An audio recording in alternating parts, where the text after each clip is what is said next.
सड़क में निकला जाए, इसको आदमी को खदेड़ के बाहर निकाला जाए और इसके पे सरेआम इसकी पिटाई करी जाए। ये नंगा करके इसको जो है ना सड़क पे घुमाने लायक चप्पल निकालो यार, कोई गोबर वाला चप्पल हो ना, गोबर यहाँ जल्दी मिलता नहीं, मैं सच बता रहा हूँ, गोबर वाला चप्पल मैं निकाल के ना उसके मुंह पे मारने के लिए कहूंगा। हेलो, नमस्कार, वंदे मातरम, जय हिंद। जय हिंद, जय श्री राम। जय श्री राम। आप सभी का स्वागत है हमारे रिएक्शन चैनल में। आज हम आपके पास लाए हैं कैसे भगवान राम के पीछे जिहाद चलाया जा रहा है का एपिसोड, जो कि आचार्य देवव्रत जी ने इसके बारे में बताया। पहले तो हमें पता नहीं था, काफ़ी हम लोग आश्चर्यचकित थे इसको सुन के कि ऐसा भी कुछ हो रहा है। लेकिन चलिए पहले इसको सुनते हैं और फिर देखते हैं कि आखिर इसमें है क्या। लेकिन इसके पहले मैं आपको इंट्रोड्यूस करा दूं कि मैं हूं पवन पांडे, ये मैं हूँ राज भट्ट, मैं हूँ अर्चना, मैं हूँ अनुभा।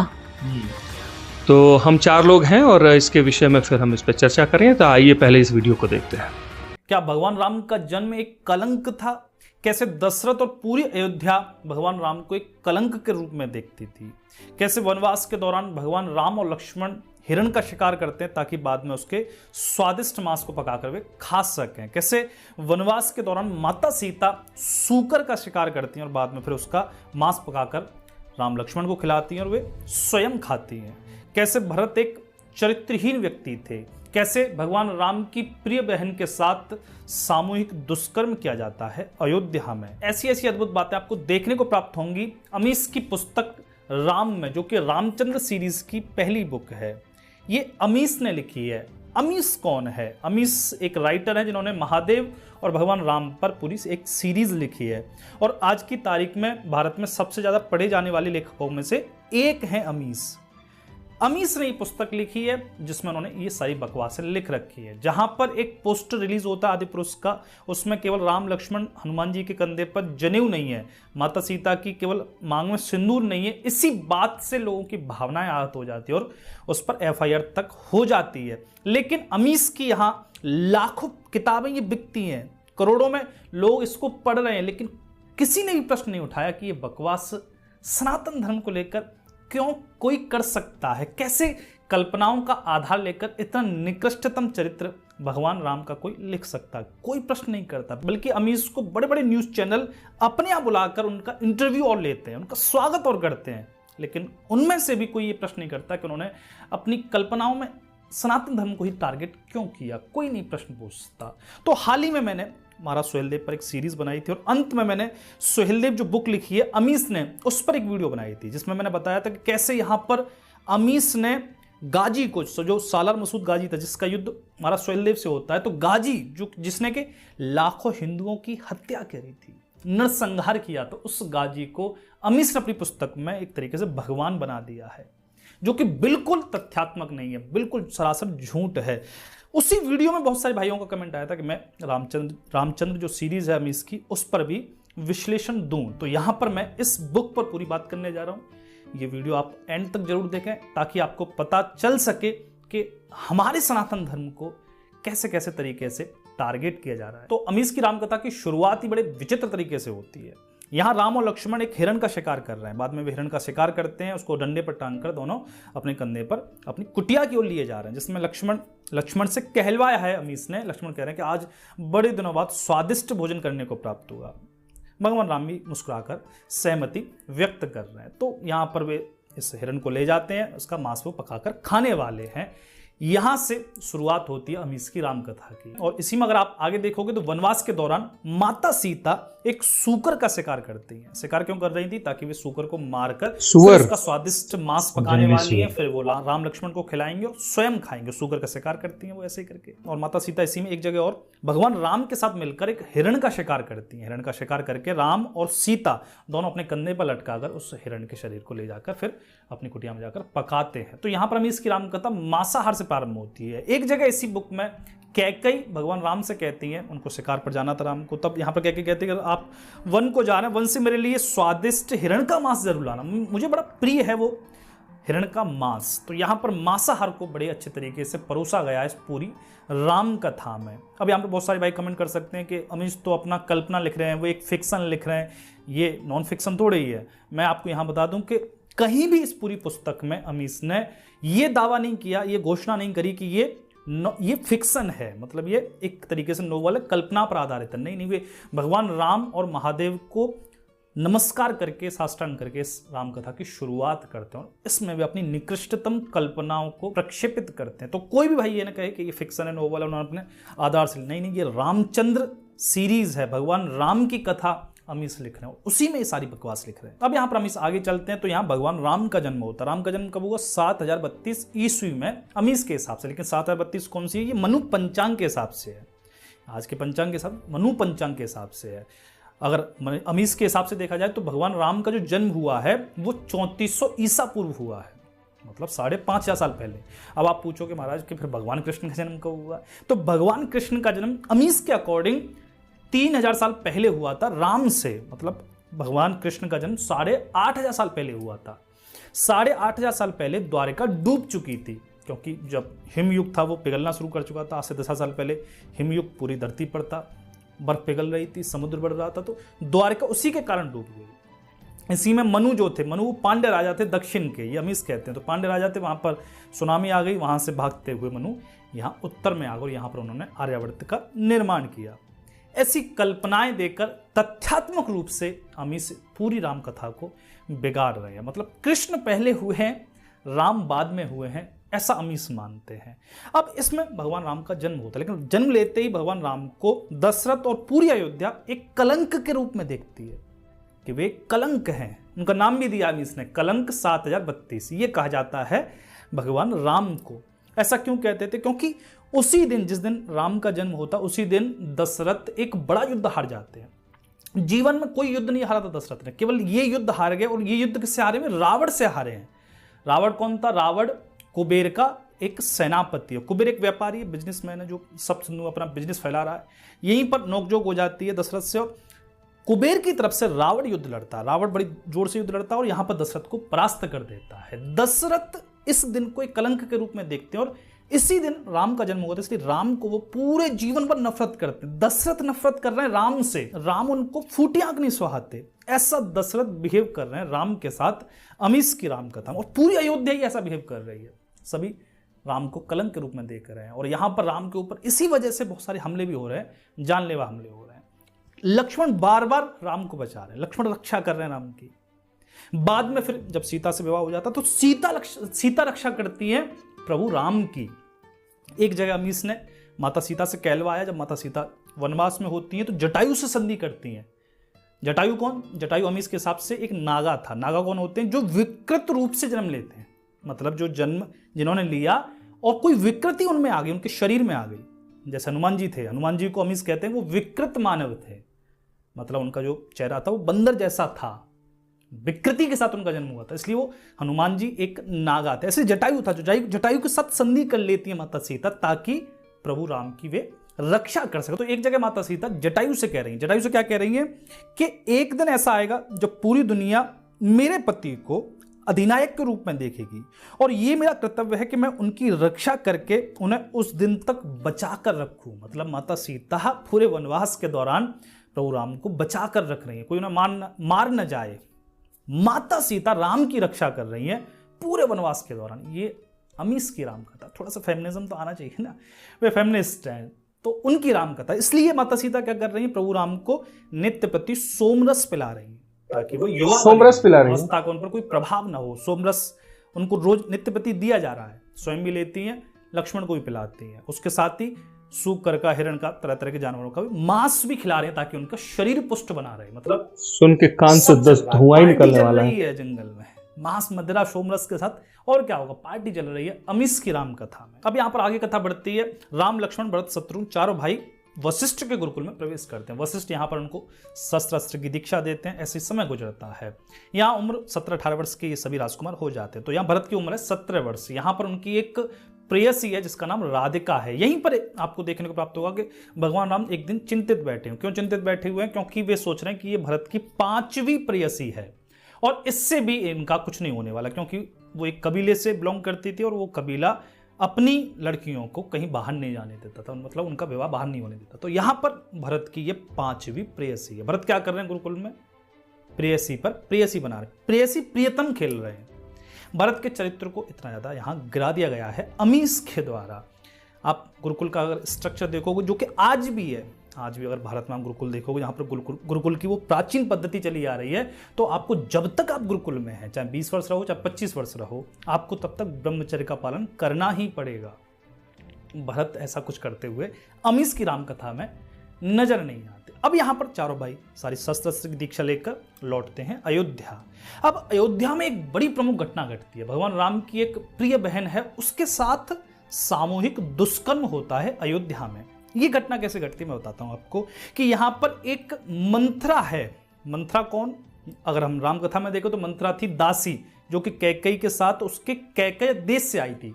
अश्वपति ने साथ में भेजा था कि कैकेयी के हितों की रक्षा करना, तो मंथरा दासी बनकर आई थी, परिचारिका बनकर आई थी। लेकिन अमीस की राम कथा में ट्विस्ट है, वहां पर मंथरा दासी नहीं है, बल्कि मंथरा सबसे समृद्ध एक व्यापारी है, और इतनी समृद्ध है कि उसके सामने दशरथ भी कुछ नहीं बेचते। दशरथ की भी हालत खस्ता है। अगर हम इसकी राम कथा में देखोगे तो अयोध्या पूरी तरीके से जर्जर हो चुकी है। जब से वो रावण से युद्ध हारे दशरथ, तब से अयोध्या की स्थिति ये हो गई है कि जो सिंहासन है सूर्यवंशियों का, उस सिंहासन में से कीमती रत्न भी निकाल कर कर्ज के लिए अदा कर दिए गए। मतलब इतना कर्ज हो चुका है अयोध्या पर। तो यहां पर दशरथ तो बिल्कुल गरीब हो चुके हैं, लेकिन मंथरा बहुत पैसे वाली है। इतनी पैसे वाली है कि मंथरा एक जगह रिश्वत देती है, जिसका मैं अभी आगे वर्णन करूंगा। तो रिश्वत देती किसको? कैकेयी को। और इतनी रिश्वत देती है कैकेयी को कि जो कैकेयी थी वो दशरथ से अमीर हो जाती है। 10 साल की आमदनी वो भी अयोध्या की, इसके बराबर रिश्वत देती है मंथरा कैकेयी को। तो मंथरा एक समृद्ध है। मंथरा के बारे में लिखा जाता है कि मंथरा की साठगांठ रावण से भी थी, क्योंकि रावण का पूरे भारत पर कंट्रोल था, भारत के पूरे व्यापार पर कंट्रोल था। इसलिए व्यापार वही कर सकता था, समृद्ध वही हो सकता था जिसकी साठगांठ रावण से। तो मंथरा के कनेक्शन रावण तक थे। इसी मंथरा की एक बेटी थी जिसका नाम अमीस लिखते हैं रोशनी था। रोशनी भगवान राम, लक्ष्मण, भरत, शत्रुघ्न सभी को अपना भाई मानती है और एक तरीके से बड़ा प्रेम करती है। सभी के हाथों पर राखी बांधती है। राम, लक्ष्मण, भरत, शत्रुघ्न इनके कोई बहन नहीं है, तो इनकी भी ये राखी का कोई तो दौर था ही नहीं। बहन है रोशनी। और रोशनी बड़ी ही मानवतावादी है। ये गांव-गांव जाकर शिविर लगाती है, वहाँ की चिकित्साओं को देखती है, वहाँ के लोगों में जन जागृति लाती है। तो ऐसा ये कार्यक्रम चलाती रहती है। इसी बीच यहाँ एक जगह रोशनी को घेर लिया जाता है और यहाँ रोशनी के साथ सामूहिक दुष्कर्म किया जाता है और बाद में रोशनी की हत्या कर दी जाती है। इसमें तिल मिला जाते हैं राम, लक्ष्मण, भरत, शत्रुघ्न दौड़ाते हैं अपने सैनिकों को। यहाँ पर जो जिन्होंने किया था ये कुकृत्य, उनको पकड़ लिया जाता है। अब उनको फांसी देने की बारी आती है, लेकिन उनमें से जो एक धेनुका नाम का व्यक्ति था वो वयस्क नहीं हुआ था, मतलब उसकी उम्र 18 साल नहीं हुई थी। तो राम उसको बचा लेते। राम कहते हैं कानून का पालन होना चाहिए, चाहे मेरी ही बहन है लेकिन कानून का पालन होना चाहिए। 18 साल से कम है उम्र तो इसको फांसी नहीं दी जाएगी। तो बाकी सबको फांसी दी जाती है, धेनुका को जेल में बॉलीवुड की फिल्म देख रहा था क्या? तौर पर डाल दिया जाता है। अब आप कहोगे राम कथा में ये स्टोरी तो सुनी सुनी सी लग रही है। तो ये निर्भया जो केस हुआ था दिल्ली में, वो ये सब नाम बदल कर यहाँ अमीस ने अपनी राम कथा में पूरा चपेट दिया है। भगवान राम की कोई बहन नहीं थी रोशनी नाम की, उनकी बड़ी बहन थी शांता, वो भी कौशल्या की पुत्री थी। तो अमीस ने यहाँ पर अपनी कल्पनाओं को एक तरीके से पंख लगा दिए और यहाँ पर फिर भगवान राम इसको बचा लेते हैं, लेकिन मंथरा रिश्वत देती है कैकेयी को और कैकेयी यहाँ भरत को मना लेती है धेनुका को मारने के लिए। बाद धेनुका को भरत ले जाकर मौत के घाट उतार देती है। ये सब यहाँ पर अमीस की एक बकवास कपोल कल्पना। लेकिन अगर आपको ये बहुत ज़्यादा लग रहा है तो अभी रुकिए, अभी तो बहुत कुछ बाकी है। अभी तो अमीस ने इस बुक में बहुत कुछ लिखा है। और क्या लिखा है अब आगे चलते हैं। आगे यहाँ पर विश्वामित्र आते हैं राम लक्ष्मण को लेने के लिए। क्यों? क्योंकि विश्वामित्र के आश्रम पर आक्रमण हो रहा है असुरों का। तो यहाँ विश्वामित्र लेके जाते हैं राम लक्ष्मण को, आश्रम पर पहुंचते हैं। अब यहाँ पर राम लक्ष्मण देखते हैं कि किसने आक्रमण किया। तो आपने कथा सुनी होगी राम कथा में कि ताड़का का वध करते हैं भगवान राम जाते हुए विश्वामित्र के साथ। तो यहाँ पर विश्वामित्र पहली बात तो बड़े स्टैंडर्ड तरीके से आते हैं, वे नाव वाव लेकर, बड़ी बेहतरीन नाव है उनके साथ, खुद के साथ सैनिक हैं विश्वामित्र के साथ। तो बड़े एक एटीट्यूड में आते हैं, ले जाते हैं और बाद में फिर राम लक्ष्मण को ये जिम्मेदारी मिलती है कि वे असुरों का वध करें। तो असुर क्या थे वहां पर? वहां थे ताड़का और ताड़का का पुत्र सुबाहु। असली राम कथा में हमने पढ़ा ताड़का सुबाहु को वध कर दिया, लेकिन ताड़का सुबाहु का यहां पर कुछ और ही होता है। ताड़का सुबाहु असुर जाति से बिलोंग करते थे अमीस के हिसाब से। और असुर जाति कौन थी? असुर जाति पहले कभी हुई थी जिसका देवासुर संग्राम में बड़ा तबाही हो चुकी थी। अमीस यहां पर दूसरा एक एंगल लेके आते हैं। असुर जाति कौन सी थी? जो एक ईश्वर में विश्वास करती थी, और जो दो ईश्वर में विश्वास करते थे, मतलब मूर्ति पूजा करते थे, उनको वे मारते थे। इसलिए असुरों ने बहुत सारे मंदिर तोड़े और बहुत सारी मूर्तियां तोड़ी। ये अमीस लिखते हैं। वो एक ईश्वर को मानने वाले थे। और बाद में फिर आप देखोगे कि अमीस यहाँ पर असुरों का एक पक्ष लेते हैं। असुर तो बेचारे गरीब दीनहीन एक विचार से प्रेरित थे, मतलब उनके अंदर एक विचार डाल दिया था जो कि गलत था, उससे प्रेरित थे, उनका क्या कसूर है। तो यहां पर आपको लगेगा कि ये आज की तारीख में सिमिलर कर रहा है। किससे कर रहा है? ये कर रहा है जो टेररिस्ट हैं, जो टेररिस्ट आतंकवादी ग्रुप है, जो जिहाद कर रहे हैं, ये उनसे सिमिलर कर रहा है। जो 1000 साल से इस भारत पर, 1-1.5 साल से इस भारत पर आक्रमण हो रहा है, इस सबसे ये समानता रख रहा है। मतलब मुस्लिम और असुर एक हैं। आप कहोगे ये तो बहुत ही अच्छा कर दिया, मुसलमानों को असुर जैसा बना दिया, लेकिन नहीं नहीं नहीं, राम जाते हैं असुरों पर आक्रमण करने के लिए, ताड़का स्वभाव को मारने के लिए, लेकिन ताड़का स्वभाव को दया आ जाती है राम को। राम देखते हैं कि यार ये मारने लायक नहीं है, तब राक्षसों पर दया आ जाती है, अद्भुत, उनको समझाते हैं और वे समझ जाते हैं, ताड़का समझ जाती है। फिर एक साथ बैठकर सब भोजन करें, ताड़का राम के साथ भोजन कर रही है। ये राम कथा अगर हमारे शंकराचार्य सुन लें तो छत से कूद जाए। ताड़का राम भोजन कर रहे हैं साथ में बैठकर, स्वभाव को बड़ा प्यार कर रहे हैं राम, तो दोनों को फिर बाद में वे पश्चिम की ओर भेज देते हैं, क्योंकि पश्चिम में उनके असुर जाति के कुछ लोग रह रहे थे, वो पश्चिम में ही भगवान महादेव भी रहते थे, तो पश्चिम भेज दिया। अब आप समझ जाने कि पश्चिम से ही लौट कर आते हैं बाद में। अब ये कौन थे असुर जो थे, वो बाद में क्या बन गए। तो यहाँ पर अमीस कहना चाह रहे हैं कि ये जो एक ईश्वर को मानने वाले थे, ये असुर थे, इनकी गलती नहीं थी। राम ने इस बात को समझा। विश्वामित्र तो मरवाना चाहते थे, लेकिन राम ने नहीं मारा। इसीलिए जो टेररिस्ट हैं वो ऐसे ही हैं, उनको हमारी जो सेना मार देती है, हमारी सेना को नहीं मारना चाहिए। तो यहाँ पर हम इस अपनी एक तरीके का जिहाद लिख रहे हैं। राम कथा को भी एक जिहाद की तरह लिखा जा सकता है, उसकी प्रेरणा लोगों को अमीस से लेनी चाहिए। तो यहाँ पर यह घटना होती है, लेकिन अब यहाँ से राम लक्ष्मण विश्वामित्र के साथ पहुंचते हैं जनकपुरी, मिथिला पहुंचते हैं। मिथिला की स्थिति बड़ी गंभीर थी। मिथिला अभी जीर्ण शीर्ण हो गई है, गरीब हो गई है, चारों ओर जंगल आया है मिथिला के, मतलब कोई रास्ता बनाने लायक भी पैसा जनक के पास नहीं है कि वो इन पेड़ों को कटवा के कोई रोड बनवा दे। गरीब जनक, एक तरीके से बहुत गरीब हो चुके हैं जनक। तो यहाँ पर पानी के मार्ग से विश्वामित्र के साथ राम लक्ष्मण यहाँ मिथिला नगरी में पहुँचते हैं। मिथिला की जो सेनापति थी वो थी सीता की उस समय उम्र अमीस 25 वर्ष लिखते हैं और राम की उम्र 20 वर्ष लिखते हैं। तो सीता का स्वयंवर होना था। स्वयंवर भी बड़ा गजब का हुआ। हमने जैसे राम कथा में सुनते हैं, कहते, हम तो खुद कहते हैं, राम कैसा स्वयंवर होता है कि राम जाते हैं, धनुष को उठाते, प्रत्यंचा चढ़ा रहे होते, लेकिन धनुष पहले टूट जाता है। लेकिन यहाँ पर ऐसा स्वयंवर नहीं होता। यहाँ पर क्या होता है, यहाँ पर जैसे अर्जुन ने द्रौपदी स्वयंवर जीता था, मतलब नीचे तेल का कटोरा था, ऊपर मछली की आंख में उन्होंने तीर संधान किया था, ऐसे तो जीता था। ऐसे यहाँ पर भगवान राम भी ऊपर मछली की आंख में तीर मारकर माता सीता का स्वयंवर जीतते हैं। ये भी बदल दिया, मतलब स्वयंवर भी बदल दिया, पूरी कहानी बदल दिया अमीस ने। लेकिन राम के उठने से पहले यहाँ रावण का भी प्रवेश होता। रावण कहता कि मैं तीर संधान करूंगा, मैं सीता से विवाह करूंगा। विश्वामित्र बीच में आ जाते, नहीं पहली बारी, पहला जो फर्स्ट चांस है वो राम को दिया जाएगा, क्योंकि वे जानते थे कि रावण निशाना साथ देगा। तो यहाँ पर राम को पहला चांस दिया जाता और पहले चांस में राम कहाँ चूकने वाले थे। तो यहाँ पर इस बात से ये रावण नाराज हो जाता है। रावण इतना नाराज हो जाता है कि मिथिला पर आक्रमण कर देता है।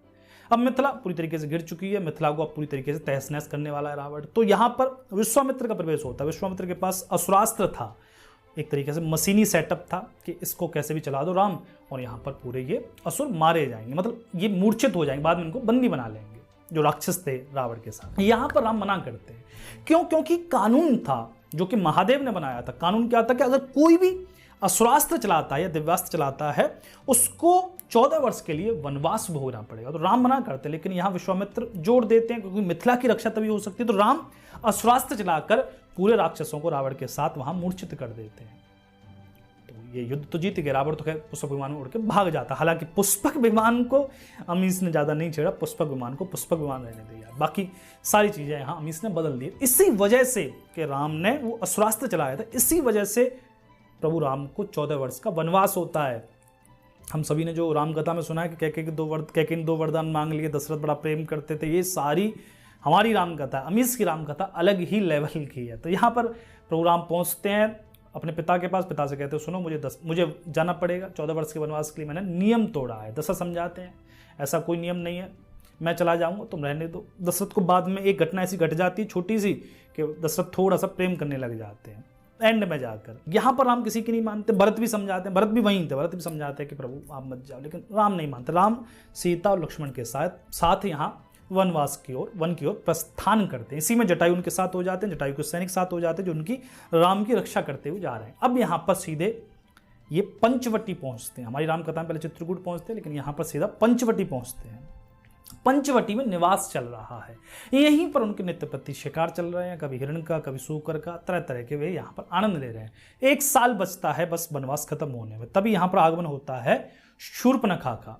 अब हमने देखा था कि शूर्पणखा आती है, अपनी नाक कटवा के चली जाती है, फिर रावण को ले आती है। लेकिन अमीश की राम कथा में ऐसे कैसे सारी चीजें अच्छे से हो जाएंगी? नहीं, यहाँ पर शूर्पणखा आती है विभीषण के साथ। विभीषण कुछ एक सैनिकों के साथ पहुंचता है। विभीषण अपने भाई से भाग रहा है, विभीषण और शूर्पणखा अपने भाई रावण से भागते फिर रहे हैं। इसी में वे कुछ दिन की शरण चाहते हैं प्रभु राम से, तो विनती करते हैं विभीषण को कुछ दिन की शरण दे दो आप अपने यहाँ इस कुटिया पर। तो राम तो दयालु है, राम यहाँ पर शरण दे देते हैं। अब यहाँ पर आप दृश्य देखो, इसी कुटिया में सीता जी भोजन पका रही हैं, वहीं पास में बैठकर शूर्पणखा खा रही है, वहीं पास में बैठकर विभीषण राम लक्ष्मण खा रहे हैं। मतलब अमीश की रामायण एक बड़ी ही पारिवारिक रामायण है, कितना पारिवारिक माहौल हम है। साथ है, शूर्पणखा और सीता साथ में बैठकर खा रही हैं, इससे ज्यादा पारिवारिक रामायण कौन लिख सकता है? अब यहाँ पर समय गुजरता है, जाने का समय आता विभीषण का, तब अंत में माता सीता शूर्पणखा को नदी में स्नान के लिए ले जाती हैं।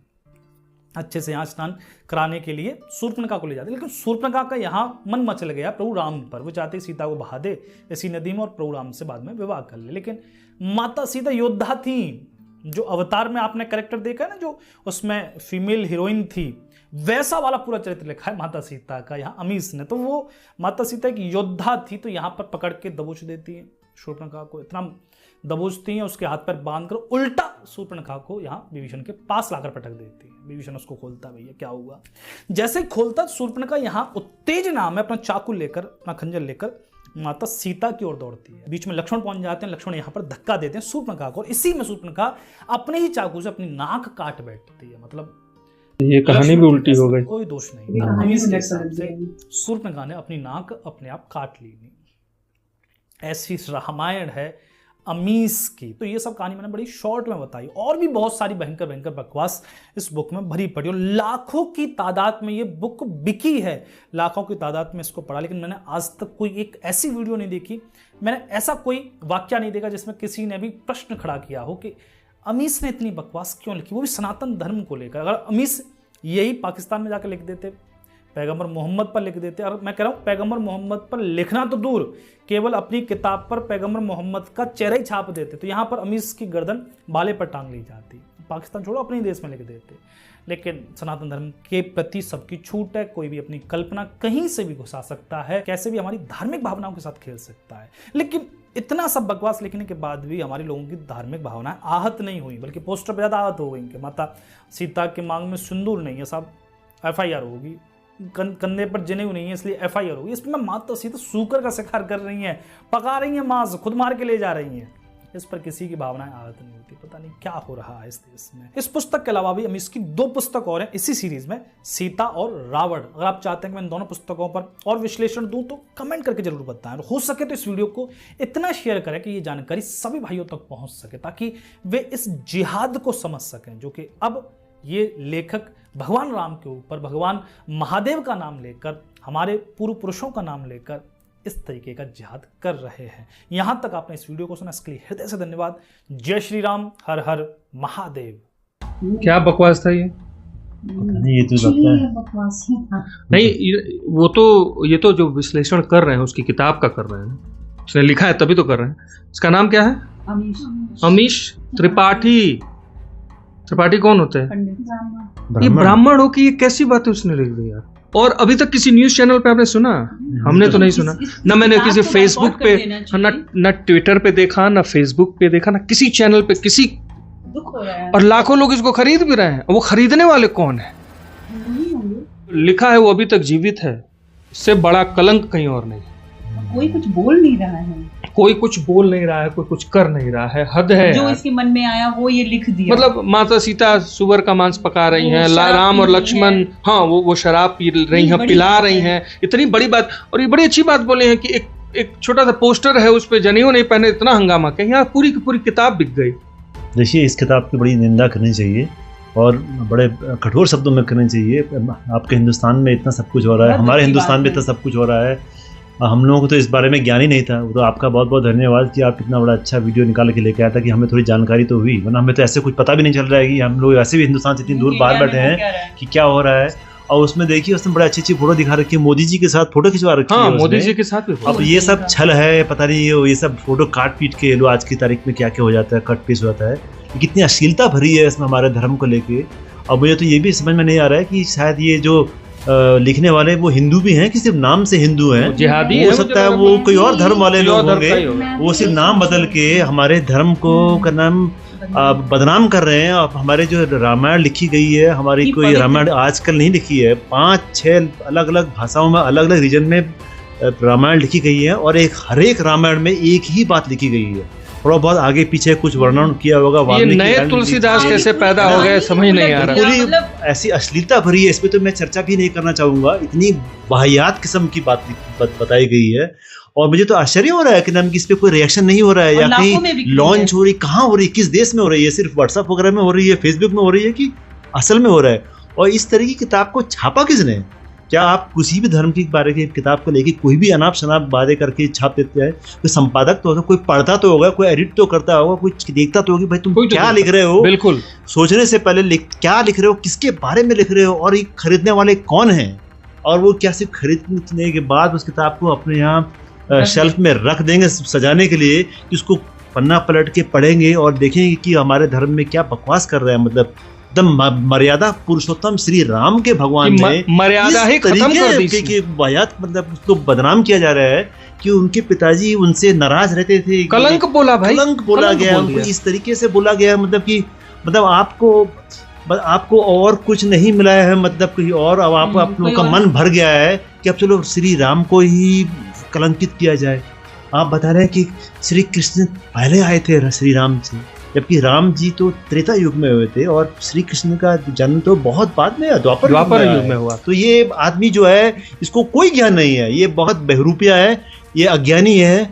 और हमारे हिंदुस्तान की, हमारे हिंदू भाइयों का फर्ज बनता है, भाइयों बहनों का, कि उठ के और तिरस्कार करें, सड़कों पे निकले, या सड़कों पे नहीं निकले तो कम से कम कुछ करें, बायकॉट करें, निंदा करें। सिर्फ बायकॉट निंदा करें फेसबुक में बैठ के या व्हाट्सएप में बैठ के नहीं, सड़क में निकला जाए, इसको आदमी को खदेड़ के बाहर निकाला जाए और इस पर सरेआम इसकी पिटाई करी जाए। बिल्कुल कुछ नहीं है, इसको ऐसा किया जाए, कानून अपने हाथ में। हम नहीं कहते हैं कि कानून को आप अपने हाथ में लीजिए, कानून के दायरे में ही रख के कीजिए, लेकिन जो भी कुछ काम करिए इसको ऐसी बकवास छापने का कोई हक नहीं है और इनको दंड मिलना चाहिए, किसी भी तरीके से दंड मिलना चाहिए। इतनी वाहियात किस्म की बातें लिखी हुई हैं इस किताब में, और कैसे बिक रहा है मुझे विश्वास नहीं होता है कि मांसाहारी बनाया गया है, सब कुछ फोकस, मतलब उनकी बहन के साथ दुष्कर्म हुआ, ये हमें कुछ पता भी नहीं था, हमने कभी सुना ही नहीं था। मतलब इस तरीके से लिखा हुआ गया, सीता जी का स्वयंवर के बारे में पूरी कहानी तरोड़ मरोड़ के उसको इस तरीके से पेश किया गया है कि कोई भी इंसान अगर सुनेगा तो अपना संयम खो जाएगा। और ये इंसान अगर हमारे घर के पड़ोस में रहते हैं तो हमारा तो बस चले तो हम जाके उसके घर में कूद के सही बात, मतलब हम लोग अपने धर्म के बारे में बर्दाश्त नहीं करेंगे। आप मोदी जी को गाली दीजिए, वो बात दूसरी हो रहा है, वो तो इसी कलयुग में जन्मे प्राणी है। आप हमारे मर्यादा पुरुषोत्तम श्री राम को के प्रति आप अगर उंगली उठाओगे, कर रहा है, आप उनको उंगली उठाओगे, उनके चरित्र पे अगर आप कुछ भी टिप्पणी करोगे, अभद्रता करेंगे, तो ये हम लोग सहन नहीं पाएंगे। हम लोग बिल्कुल नहीं सह पाएगा, हिंदू समाज बिल्कुल नहीं समझना चाहिए, बिल्कुल भी सहना नहीं चाहिए। लेकिन ये हुआ कहाँ है? साउथ अफ्रीका में थोड़ा ना हुआ है, हिंदुस्तान में हुआ है। मतलब कैसे किसी निर्लज्जता भरी बातें हुई। कहाँ हो यार, कहाँ सो रहे हो यार तुम लोग? मतलब ये सिर्फ फेसबुक और ट्विटर वाले होके रह गए क्या? मुझे बड़ा दुख हो रहा है मुझे भारत में। मतलब जिन स्टोर पे ये किताब बिक रही है, सोचो, मतलब लोग जाके खरीद रहे हैं और वो स्टोर वाले इस किताब को रखे क्यों नहीं? और रखने वाले भी हिंदू ही होंगे, कोई और नहीं होगा। ये भी हो सकता है कि इसके पीछे बहुत बड़ा जाल हो, इसके पीछे बहुत बड़ी साजिश हो, पड़ोस देशों की, जिहाद वालों की या और देशों की, कि हिंदुस्तान में हिंदू सनातन। अभी कुछ दिन पहले वो कौन सा दुष्ट राक्षस था जिसने भी प्रतियां फाड़ी थी? स्वामी प्रसाद मौर्य। हाँ बिल्कुल, देखिए मतलब कुछ भी करके चले जा रहे हैं, कुछ भी। हाँ, मतलब आपको और कुछ ना मिले, आपको झूठी पॉपुलैरिटी के लिए आपको कुछ भी कर देंगे। मतलब आप अपने धर्म से, आपके लिए कोई मान्यता नहीं है। देखिए इसीलिए कहते हैं ना, हमारे देश में, हमारे देश को बाहरी लोगों से खतरा नहीं है, ये जो जयचंद बैठे हैं उन्हीं से खतरा। ये जो दोगले बैठे हैं, ये त्रिपाठी नाम लगा के ब्राह्मणों का तो ये अपमान कर रहा है। सबसे ब्राह्मण है ही ये है ही नहीं। वो नहीं है। सकता कि वो ब्राह्मण ये हिंदू ही नहीं है, ब्राह्मण का छोड़ दो, ये हिंदू ही नहीं है, हिंदू ही नहीं है, हिंदू ये नहीं कोई और ही है। है। हाँ, ये बहरूपिया है और ये पूरे किसी दूसरे हमारे- धर्म से है जो जो जो कि लेकिन जिनको ये जिस भी तकलीफ धर्म होती के है। हैं भारत में ही हैं, भारत में ही है। और अभी तक हमारे इनको रहे हैं। एक जूता मुंह पे नहीं पड़ा, कालिख नहीं पड़ी है। हाँ। ये नंगा करके इसको जो है ना सड़क पे घुमाने लायक है, गले में वो बांध के पूरे देश में घुमाओ, तब तक घुमाओ जब तक इसके ना दिमाग का कचरा बाहर ना आ जाए। मैं ये अभी ये पंडित जी जो इसका बारे में चर्चा कर रहे थे, मैं उनका बहुत बहुत शुक्रगुजार बहुत हूं। धन्यवाद है उन्होंने- आपका। आपने हमें थोड़ा जागरूक किया, लेकिन वो बीच में एक ये भी बात कह रहे थे कि ये जो जिन महाराज ने ये सब लिखा है, ये अश्लीलता लिखी है, ये किसी टीवी चैनल पे भी जा गए थे हाँ। और किसी पता नहीं कौन से टीवी चैनल पे गया था, क्या सोच समझ के इनको वहां बुलाया गया है। या तो ये टीवी वाले पढ़े नहीं है, उनको पता नहीं पढ़े नहीं है इसका हाँ। मतलब। टीवी चैनल वालों को भी पहले से पता होगा, चैनल है वाले ना? उनको सिर्फ एक पब्लिसिटी चाहिए अपने चैनल उनको के लिए। टीआरपी बढ़ाना है। उनको कुछ मतलब नहीं है अपने हिंदुत्व के लिए, अपने भारत के लिए, अपने सनातन के लिए। उनको उससे कोई नहीं लेना नहीं देना नहीं, कुछ चैनल्स ऐसे हैं जो कुछ- पक्के सनातनी है, लेकिन ये हो सकता है किसी ऐसे आप चैनल 100 अभी में खोजना 2 को पड़ेगा। नहीं गिन खोजना सकते। पड़ेगा, आप मतलब 100 में कौन सा चैनल 99 है? को गिन सकते हैं, मतलब- 2 को नहीं गिन सकते। भारत सरकार में भी तो ब्रॉडकास्टिंग ब्रॉडकास्ट हुआ। हाँ, ब्रॉडकास्टिंग Exactly. कॉर्पोरेशन नाम की कोई चीज होती है जहाँ पे अगर आपको कोई ऐसा कंटेंट दिखता है जहाँ पे आप जाके शिकायत करिए कि भाई ये कैसा है, आप कंटेंट आप एयर कर रहे हैं हिंदुस्तान में, अभी हमारे भगवान के प्रति, हमारे ही देश में बैठ के। जो रामायण अपने यहाँ भारत में हर हिंदू के घर में रखा जाता है, पूजा जाता है, एक रिस्पेक्ट दी जाती है, और उस अपने रामायण की इन्होंने ऐसी की तैसी करके रख दी। मोदी जी कितना करेंगे, कितना लड़ेंगे आपके लिए यार, कितना अकेला आदमी लड़ेगा। तुम भी तो जागो, कुछ तो करो। हिंदू भाई लोगों से हमारी यही एक विनती है कि आप थोड़ा जागरूक होइए, देखिए इस तरीके की हमारे देश में क्या चल रहा है, हम लोगों को खबर करिए, बाकी पड़ोस अपने भाई लोगों को खबर करिए। लेकिन देखिए भारत में रहते हुए भी कई लोग ऐसे होंगे ही शायद जिनके पास इस तरह की खबर पहुंची ही भी नहीं होगी, लेकिन जो खरीद रहे हैं क्या उनको नहीं पता चला, या उन्होंने सिर्फ खरीदने के लिए रख दिया किताब, लाखों में पढ़ा ही किताब नहीं। बिकी मुझे है। याद नहीं कि किसी एक चैनल पे या किसी फेसबुक कह तो रहा हूँ कहीं भी इसका नाम नहीं है। हमें तो कभी सुना भी नहीं, मैं तो आज ही से सुनने वाला और है, सुन के बड़ा जो क्रोध हो रहा है, बहुत- बहुत खून खोल रहा है इस बात बिल्कुल में। बहुत गुस्सा आ रहा है एकदम कि जो मन में आया वो लिख दिया। मतलब क्या है कि हमारा सनातन धर्म ही मिला है, मतलब हमारे भगवान ही मिले हैं इनको। पैगंबर मोहम्मद की एक छोटी सी तस्वीर बनी थी तो गला काट दिया था। हाँ, ये पूरे के पूरे रामायण ही चौपट कर दिया हम हमारे। लोग चाहे जो भी हो, हम लोग आपस में ना लड़े, लेकिन कब से हमको इन मुस्लिम धर्म से ये सीखना चाहिए। बिल्कुल। ये एकता कैसी होनी चाहिए कि हम लोग अपने भगवान देवी देवता के बारे में बिल्कुल बर्दाश्त नहीं कर सकते।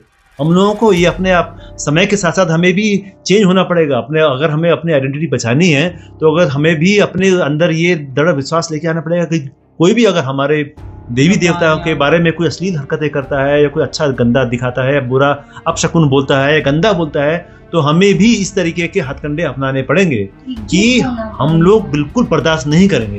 हिंदुस्तान और हिंदू आदमी आज की तारीख में बिल्कुल बर्दाश्त नहीं करेगा अपने भगवान की बेइज्जती, किसी भी उसकी किसी भी कीमत पर। मतलब जिसका नाम लेके सुबह होती है, हाँ। जिसका नाम लेके हम लोग जो घर से निकलते हैं, प्रभु श्री राम के बारे में, श्री राम का नाम तो मतलब दिन भर जपते रहते हैं। उस प्रभु राम की जो है इन्होंने देखो क्या क्या क्या क्या बोल दिया है। अब ये तो पंडित जी ने 20 मिनट में थोड़ी व्याख्या करी है। अब पता नहीं इन्होंने हनुमान जी के बारे में क्या क्या अभी तो ये महादेव के बारे में पता कुछ नहीं लिखा क्या है। क्या लिखा होगा, क्या क्या किस तरीके से बताया होगा, नहीं, क्या किया होगा श्योर है इन्होंने। कि ये हिंदू तो हो ही नहीं सकता। हो सकता है, सही बात। नहीं हो सकता तो भारत में कर क्या रहा है इतना करने के बाद? ये सब इनको ये बाहर का भारत की जनता सोचे कि वो कर क्या रहा है, और भारत की जनता और हमारे हिंदू जो हमारे सनातनी है वो क्या कर रहे हैं। देखिए, इन सब की आप लोगों की जो आप काम कर रहे हैं, ये बहुत अच्छा काम कर रहे हैं। इससे जागरूकता फैलेगी। हम लोगों का भी फर्ज बनता है कि हम लोग किसी हिंदू संगठन जो है, जैसे बजरंग दल हो गया, आरएसएस हो गए, या कोई और हो गए, उनकी तक ये बात उनकी तक पहुंचाई जाए कि जो हमारे देश के लिए, हमारे धर्म की रक्षा के लिए लड़ रहे हैं, ताकि उनके कान तक तो पहुंचे ये खबर। शायद उनको पता भी नहीं होगा, जैसे हम लोगों को नहीं मालूम है, कई ऐसे लोग हैं जो शायद उनको पता भी नहीं होगा कि ये सब अभियान चलाया जा रहा है और ये हो क्या रहा है। जब तक ये खबर पहुंचेगी बहुत देर हो चुकी होगी। बड़ा दुख हुआ ये सब सुन के कि ऐसा कुछ हो रहा है। भारत में लोग सो रहे हैं, जाग रहे हैं, नहीं पता, लेकिन फिलहाल हम तो जागृत हो गए हैं। हमने तो देख लिया और हम समझ गए ये अमीश त्रिपाठी नामक बहरूपिया, जिसने चोर, दुष्ट, चप्पल निकालो यार, कोई गोबर वाला चप्पल हो ना, गोबर यहाँ जल्दी मिलता नहीं, मैं सच बता रहा हूँ, गोबर वाला चप्पल मैं निकाल के ना उसके मुंह पे मारने के लिए कहूँगा। उसको याद दिलाओ कि तुमने जिसके बारे में लिखा है वो कौन है भारत के। समझ लीजिए जितनी गालियां हो सकती हैं, जितनी गालियां हो सकती, आप माँ सब करिए, लेकिन करिए और इसको पकड़िए। देखिए, और आपका एक हम लोग आपसे फिर से अनुरोध करेंगे कि अगर आपके पास थोड़ा समय निकाल के आप ऐसी जगह दुकान में जाइए जहाँ पे ये की किताब बिक रही है, और वहाँ पे जाके क्या नाम धरने में बैठिए या कुछ करिए, ताकि ये लोगों को जागरूक कराइए कि 20 लोग या तो वहाँ पे FRI करे कि हम लोग बर्दाश्त नहीं करेंगे, आप ऐसी किताबें हमारे देश, हमारे भगवान के प्रति आप इस तरह की किताब नहीं बेच सकते। कुछ तो करना ही होगा, वरना आप पुलिस स्टेशन में जाकर इसके FIR करेंगे, जो भी कुछ करिए, लेकिन आप वहाँ पे उस दुकान में भी जाइए, उनसे बोले कि आप क्या बेच रहे हैं, क्या आपको पता है इसमें क्या लिखा है। सही बात। अब समय है एकजुट होने का, सबका एकजुट होइए, साथ दीजिए एक दूसरे का, सनातन धर्म को आगे करिए आप लोग। चलिए, इसी क्रोध के साथ जो है हम विराम लेते हैं और अगले संस्करण में फिर मिलेंगे। लेकिन आपसे जैसा अनुरोध है, कृपया इस अनुरोध को छोड़िएगा मत, आगे बढ़िए, कुछ करिए। हिंसा का रास्ता नहीं अपनाइए, मतलब थोड़ा ठंडे दिमाग से सोचिए। जैसे हम लोग कभी कभी आदमी ताव में आके कुछ कह देता है, हमारा फर्ज ये है, हम ये नहीं कहते कि आप मारपीट करिए, तोड़ फोड़ करिए, वो करिए, लेकिन ऐसे व्यक्ति के साथ मारपीट न करिए तो करिए क्या? आवाज जरूर उठाइए, संगठित होइए और लोगों में अभियान चलाइए, ज्ञान बांटिए, लोगों को जागरूक कराइए कि क्या आपको पता है ऐसे होगा, ऐसे हो रहा है। मतलब एक हिंदू ही यही धर्म मिला है जिसके खिलाफ जो मन कर। अभी कुछ दिन पहले वो काली माँ का वो यूक्रेन में हुआ था, सुना देखा था? बिल्कुल मैं सुना। उसने भी माफी नहीं मांगी, उनके जो भी थे रिग्रेट बस किया, माफी नहीं मांगी, कोई अपोलॉजी नहीं थी। मतलब कुछ भी बोलिए, निकल लीजिए, कोई आता है थूक के चला जाता है, हम कहते हैं अरे थूक दिया, कोई बात नहीं, हम साफ कर लेंगे। और ऐसा व्यक्ति अभी हिंदुस्तान में घूम रहा होगा, वो तो लखपति करोड़पति बन रहा है। लाखों अगर किताबें बिक गई हैं तो खरीदने वाले कौन है वो, किनको आ रहा मजा। लेकिन खैर, ये तो अभी बहुत लंबी चर्चा हो जाएगी। हम आपके साथ दूसरे संस्करण में फिर मिलते हैं और कुछ ऐसे ही विषय के साथ हम आपसे दूसरे एपिसोड में फिर मिलेंगे। तब तक के लिए नमस्कार, जय हिंद, जय श्री राम, जय श्री राम, जय श्री राम। जोर से बोलो, जय श्री राम।